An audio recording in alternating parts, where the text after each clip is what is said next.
하나님이 사랑하시는 비산동교회 성도님들, 지난 한 주간 평안하셨습니까? 오늘 말씀에서는 성도가 하나님의 도우심을 구하며 기도해야 할 것을 가르쳐줍니다.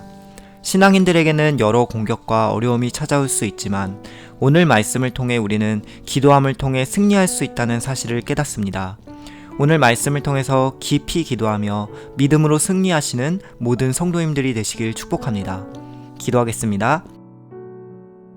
사랑의 하나님, 우리가 살아가면서 여러 시험과 유혹과 어려움이 찾아올 때가 있습니다. 그럴 때일수록 하나님을 향한 믿음을 잃지 않도록 도와주시고 하나님의 선하신 도움의 손길을 끝까지 믿고 기도하여 하나님의 크신 역사에 동참할 수 있는 복을 누리게 하옵소서. 예수님의 이름으로 기도드립니다. 아멘. 오늘 우리에게 주시는 하나님의 말씀은 에스라 8장 21절에서 36절까지 말씀입니다. 하나님의 말씀을 함께 읽겠습니다. 그때 내가 아하와 강가에서 금식을 선포하고 우리 하나님 앞에서 스스로 겸비하여 우리와 우리 어린아이와 모든 소유를 위하여 평탄한 길을 그에게 간구하였으니 이는 우리가 전에 왕에게 아뢰기를 우리 하나님의 손은 자기를 찾는 모든 자에게 선을 베푸시고 자기를 배반하는 모든 자에게는 권능과 진노를 내리신다 하였으므로 길에서 적군을 막고 우리를 도울 보병과 마병을 왕에게 구하기를 부끄러워하였습니다. 그러므로 우리가 이를 위하여 금식하며 우리 하나님께 간구하였더니 그의 응낙하심을 입었느니라. 그때 내가 제사장의 우두머리들 중 12명 곧 세레비아와 하사랴와 그의 형제 10명을 따로 세우고 그들에게 왕과 모사들과 방백들과 또 그곳에 있는 이스라엘 무리가 우리 하나님의 성전을 위하여 드린 은과 금과 그릇들을 달아서 주었더니 내가 달아서 그들 손에 준 것은 은이 650달란트요 은그릇이 100달란트요 금이 100달란트며 또 금잔이 20개라. 그 무게는 1000다리기요 또 아름답고 빛나 금같이 보배로운 놋그릇이 2개라. 내가 그들에게 이르되 너희는 여호와께 거룩한 자요 이 그릇들도 거룩하고 그 은과 금은 너희 조상들의 하나님 여호와께 즐거이 드린 예물이니 너희는 예루살렘 여호와의 성전 골방에 이르러 제사장들과 레위 사람들의 우두머리들과 이스라엘의 족장들 앞에서 이 그릇을 달기까지 삼가 지키라. 이에 제사장들과 레위 사람들이 은과 금과 그릇을 예루살렘 우리 하나님의 성전으로 가져가려 하여 그 무게대로 받으니라. 첫째 달 12일에 우리가 아하와 강을 떠나 예루살렘으로 갈새 우리 하나님의 손이 우리를 도우사 대적과 길에 매복한 자의 손에서 건지신지라. 이에 예루살렘에 이르러 거기서 3일간 머물고 제4일에 우리 하나님의 성전에서 은과 금과 그릇을 달아서 제사장 우리아의 아들 무레못의 손에 넘기니 비느하스의 아들 엘르아살과 레위 사람 예수아의 아들 요사밧과 빈누이의 아들 노아랴가 함께 있어 모든 것을 다 세고 달아보고 그 무게의 총량을 그때 기록하였느니라. 사로잡혔던 자의 자손 곧 이방에서 돌아온 자들이 이스라엘의 하나님께 번제를 드렸는데 이스라엘 전체를 위한 수송아지가 12마리요 또 순양이 96마리요 어린 양이 77마리요 또 속죄제의 순염소가 12마리니 모두 여호와께 드린 번제물이라. 우리가 또 왕의 조서를 왕의 총독들과 유브라 내강 건너편 총독들에게 넘겨주매 그들이 백성과 하나님의 성전을 도왔느니라. 아멘.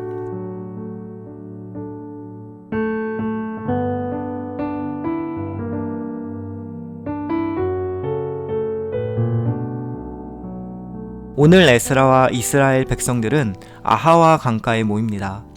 이곳은 바벨론 북서쪽에 위치한 아하와 성을 가로지르던 유프라테스의 지류 이스 강을 말합니다. 7장 9절에 보면 첫째 달 초하루에 바벨론에서 길을 떠났고 라고 말씀합니다.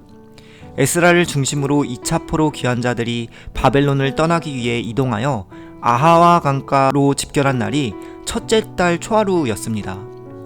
8장 31절에 보면 첫째 달 12일에 우리가 아하와 강을 떠나 예루살렘으로 갈세 라고 말씀합니다.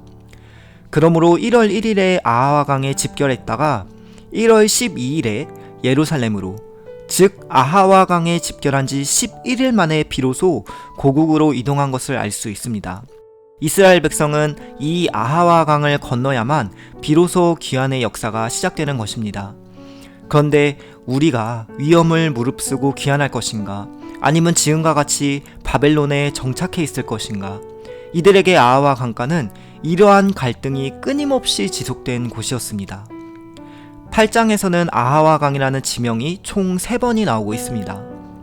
31절에 보니까 여전히 백성들의 여정에는 대적들과 매복한 자들의 위협이 존재했고, 백성들은 그 사실을 미리 인지하여 이 강에서 발을 쉽게 떼지 못하는 역사적인 배경을 이해할 수가 있습니다. 백성들은 이곳에서 두려움과 망설임으로 머물러 있었습니다.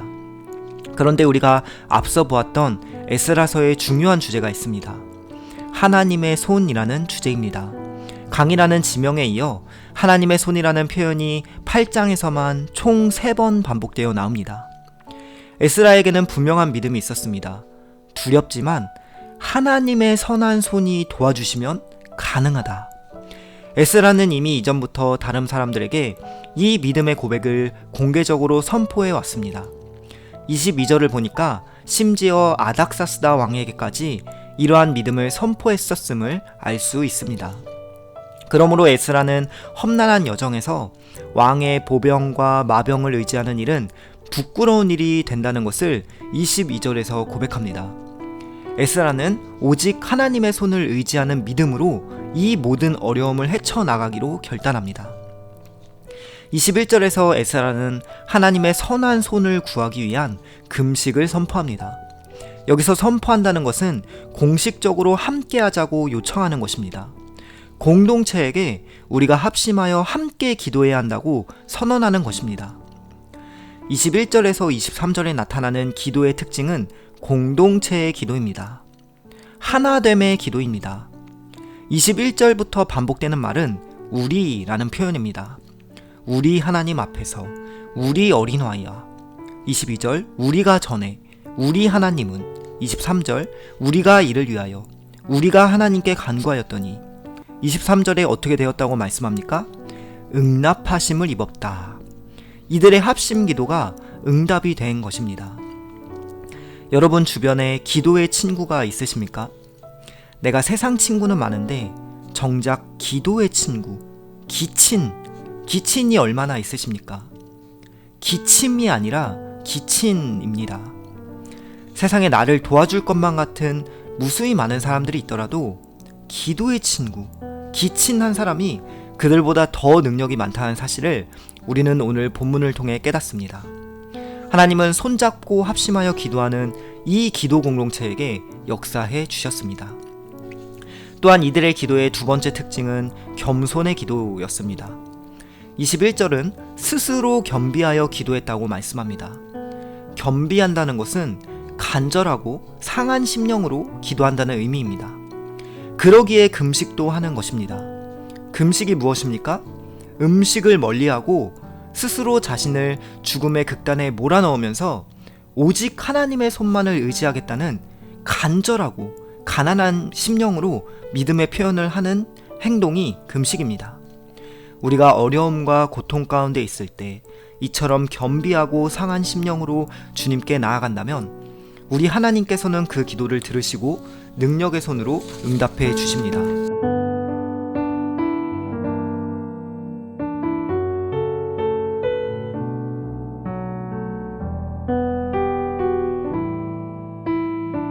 (23절) 후반부에 보면 하나님의 응답하심을 입었다고 고백합니다. 기도대로 응답이 되었다는 것입니다. 하나님의 크신 손은 이 연약한 귀한 공동체에게 능력의 손이 되어 주셨습니다. 21절에 보면 당시 공동체에는 돌봄의 손길이 필요한 어린 아이들이 있었습니다. 보호의 손길이 필요한 재물도 많이 있었습니다. 돌봄과 보호의 손길이 필요한 상황에서 하나님께서는 하나님의 돌보심과 능력의 손으로 말미암아 백성들이 평안하게 귀환할 수 있도록 역사해 주신 것입니다. 역대상 4장에 나오는 야베스라는 인물이 있습니다. 그의 이름 뜻은 고통입니다. 고통이라는 이름 뜻을 가진 야베스는 하나님께 무엇이라고 기도하였습니까? 주의 손으로 나를 도우사 나로 환난을 벗어나 내게 근심이 없게 하옵소서 하였더니 하나님께서 그가 구하는 것을 허락하셨더라. 아멘. 역대상 4장 10절 말씀입니다. 우리가 지금 고통 가운데 있습니까? 하나님께 간구해야 합니다. 환난 가운데 있으십니까? 하나님께 간구해야 합니다. 하나님은 하나님의 손을 찾으며 기도하는 자녀에게 능력의 손으로 응답해 주시는 아버지이십니다.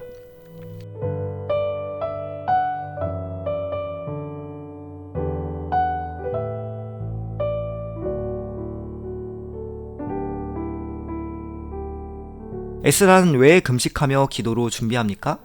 기도를 통해 길이 열릴 줄 믿은 것입니다. 길이 없는 것과 같은 막다른 길에서 기도로 귀환의 길을 만드는 것이 에스라의 리더십이었습니다. 하나님께 간절히 기도할 때 하나님은 광야의 길을 내시고 사막에서 강을 흐르게 하시는 아버지 하나님이시라는 사실을 믿은 것입니다. 우리 또한 에스라와 같이 기도로 길을 개척하는 사람이 되어야 합니다. 24절 이하에 나오는 내용이 무엇입니까? 표제는 성전에 바친 예물이라고 되어 있습니다. 기도가 응답된 후 에스라는 하나님의 재정을 철저하게 확인하고 기록하는 모습을 보여줍니다. 에스라의 모습을 한마디로 말하자면 투명성입니다. 34절에 무엇이라 말씀합니까? 다 세보고 달아보고 기록하였다고 말씀합니다.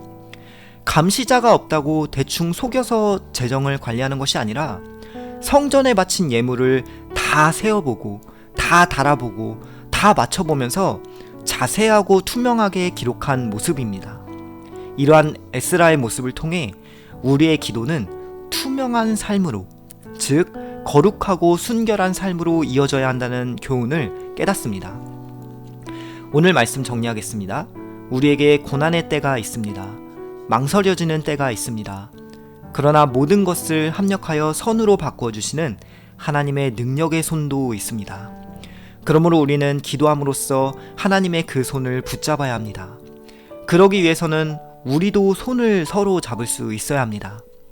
같은 공동체 안에서 우리끼리도 손을 잡지 못하는데 어떻게 하나님의 손을 잡을 수 있을까요?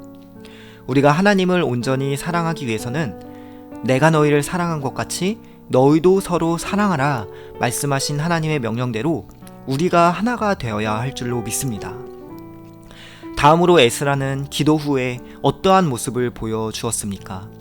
재정을 투명하게 기록하고 자세하게 관리한 모습을 보여줍니다. 그의 기도 후의 삶은 성결한 삶의 모습이었습니다. 그를 통해 우리의 기도의 마지막은 거룩과 순결한 삶으로 이어져야 한다는 사실을 깨닫습니다. 오늘 우리에게 주어진 하루도 각자의 삶의 현장에서도 하나님의 손을 기도로 붙잡고 성결한 삶으로 이 한날을 승리하며 살아갈 수 있는 우리 모든 성도님들 되시기를 축복합니다. 기도하겠습니다. 사랑의 하나님, 오늘 주신 말씀처럼 어려울수록 더 기도하게 하여 주시옵소서. 광야의 길을 내시고 사막의 강을 흐르게 하시는 하나님 앞에서 늘 기도하는 기도자로 살게 하옵소서. 내 주변에 기도의 동역자들이 세워지게 하시고 무엇보다 저희가 성결한 삶으로 하나님께 영광 올려드리는 복된 공동체의 복된 인생이 되게 하여 주옵소서. 이 모든 말씀 예수님의 이름으로 기도드립니다. 아멘.